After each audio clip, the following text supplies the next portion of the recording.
السلام علیکم څنګه یې؟ زه ښه یم او هیله لرم چې تاسو هم روغ او بریالی اوسئ. زه علي یم او دلته د خوږې پښتو ژبه درس ورکوم. به پارت دوم آموزش نام حیوانات به زبان پشتو خوش آمدید. اگر پارت اول را تماشا نکردین لینکش را در اینجا میمانم، حتما او را هم تماشا کنید. و اما بدون وقفه میریم به سراغ درس جدیدمان. مهربانی وکړئ زما وروسته تکرار کړئ. لطفاً بعد از من تکرار کنید. موږک، موږک، موږک. چونګښه، چونګښه، چونګښه. کانگرو، کانگرو، کانگرو. میگه، میگه، میگه.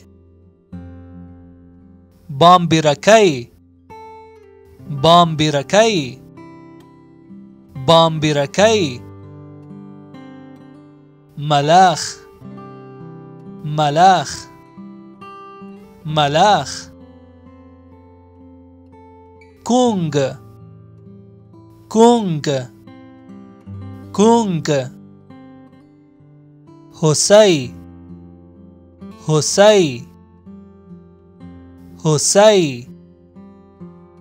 شمشته، شمشته، شمشته.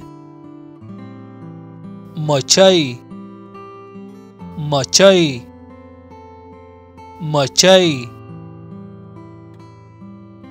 می، می، می. چینجه، چینجه، چینجه. بیزو، بیزو، بیزو. سویا، سویا، سویا.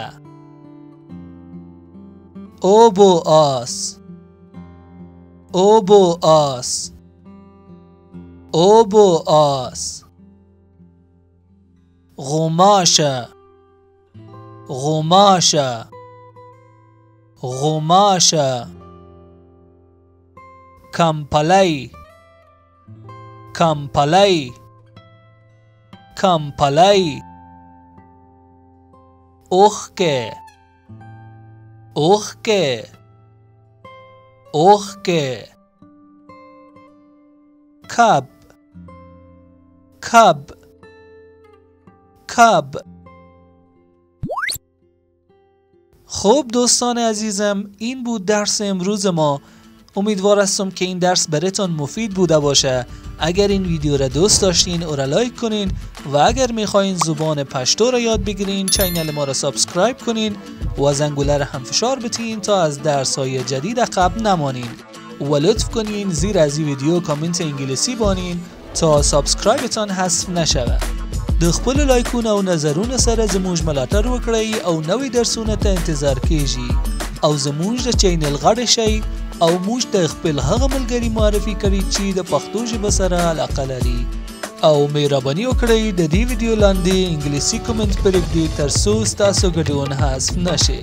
تا درس آینده شما را به الله پاک میسپارم. در خدای پامان.